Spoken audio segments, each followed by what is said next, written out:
আসসালামু আলাইকুম বন্ধুরা, আশা করি আপনারা সবাই ভালো আছেন।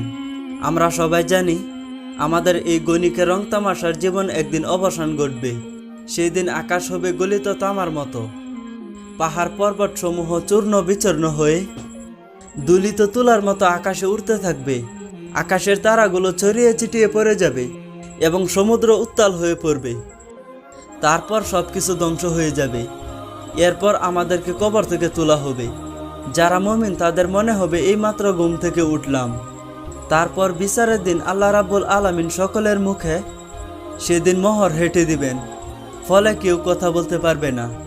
শরীরের প্রতিটি অঙ্গ প্রত্যঙ্গ সকলের পক্ষে এবং বিপক্ষে সাক্ষ্য দিবে ও কথা বলবে, এবং আল্লাহ কাউকে সেদিন অবকাশ দিবেন না।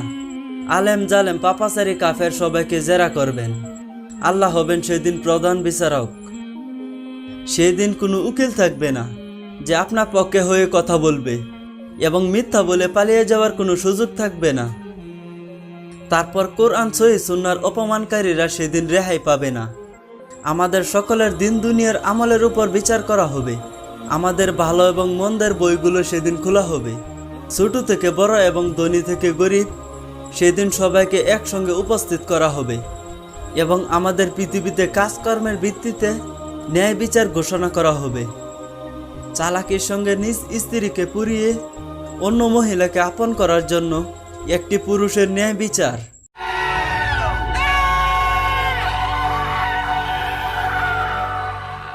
যেসব ব্যক্তিরা তাদের স্ত্রীকে নির্মমভাবে হত্যা করে, তারা মহাবিচারের দিন আল্লাহ রাব্বুল আলামিন তাদের এইভাবে জাহান্নামে নিক্ষেপ করে শাস্তি দিবেন। গরিবের অর্থনাদ না শুনে অবৈধভাবে টাকা পয়সা অর্জন করে ফুর্তি করা একজন ব্যক্তির বিচার।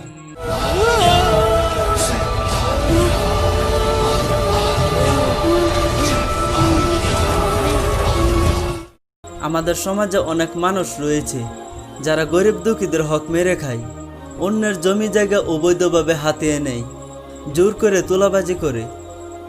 সমাজে যারা গরিব, যারা অনাহারে দিন কাটায়, তাদের জন্য সরকারের তরফ থেকে আসা টাকাগুলো যেসব নেতা মন্ত্রীরা আত্মসাৎ করে, বিশেষ করে সেই সব ব্যক্তিদের অবস্থা কিয়ামতের দিন অনেক কঠিন হবে তাদের শাস্তি।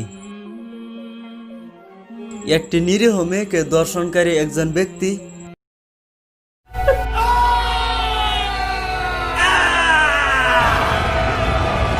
সমাজে মানুষরূপী কিছু হিংস্র পশু আছে যারা অসহায় মেয়েদের একা পেয়ে দর্শন করার পর তাদের পুড়িয়ে হত্যা করে, যাদের হাত থেকে রক্ষা পায় না। 5 বছরের শিশু কন্যা কিয়ামতের দিন আল্লাহ রাব্বুল আলামিন সেই সব নরপিশাচদের জাহান্নামে দিয়ে দিবেন, আর তাদের ডাক হবে কুকুরের মতো। রোগীদের পরোয়া না করে অবৈধভাবে টাকা পয়সা উপার্জন করা একটি ডাক্তার।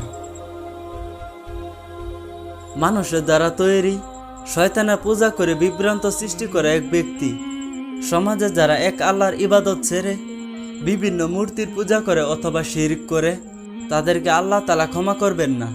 আল্লাহ রাব্বুল আলামিন অন্যান্য সমস্ত গুনাহ ক্ষমা করে দিলেও যারা শিরক করে তাদেরকে কখনো ক্ষমা করবেন না। তাছাড়া যারা অন্যায় কাজ করে, অবৈধ কাজ করে অসহায় মানুষদের আর্তনাদ যারা শুনেও গ্রাহ্য করে না, তাদের জাহান্নামে দেওয়া হবে, যেই জাহান্নামের আগুন কখনো নিবে না, যেই জাহান্নামের কীটপতঙ্গ কখনো মরে না। অন্যদিকে দুস্থ অসহায়দের সাহায্য এবং তাদের সৎপথে চলার আহ্বান করা একটি ব্যক্তি।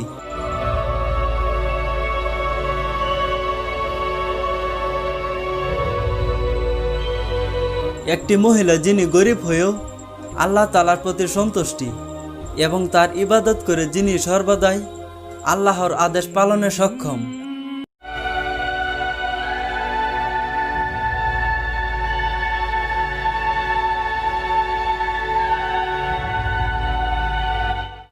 গরিব মানুষের মুখে খাবার তুলে সাহায্য করা এক ব্যক্তি।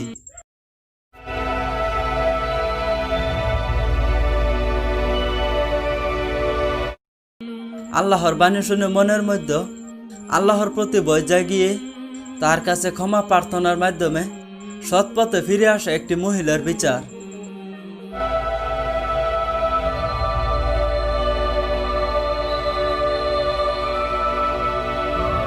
সৎ পথে এবং অন্যায়ের বিরুদ্ধে আন্দোলনকারী একটি যুবক, যে দেশ এবং উন্নতির জন্য, মানুষের ভালোর জন্য নিজের জীবনকে উৎসর্গ করে দিয়েছে। যেই সব ভাই বোনেরা অন্যায়ের বিরুদ্ধে লড়াই করে শহীদ হয়েছেন, যেই নরপিশাচীরা জয় শ্রীরাম ধ্বনি উচ্চারণ করে যাদের অন্যায়ভাবে হত্যা করা হয়েছে, তাদের সবাইকে এভাবে জান্নাতে নিয়ে যাওয়া হবে, সেই জান্নাতে যেখানে জীবনের কোনো শেষ নেই। এই ক্ষণিকের জীবন রেখে আমাদের সবাইকে চলে যেতে হবে।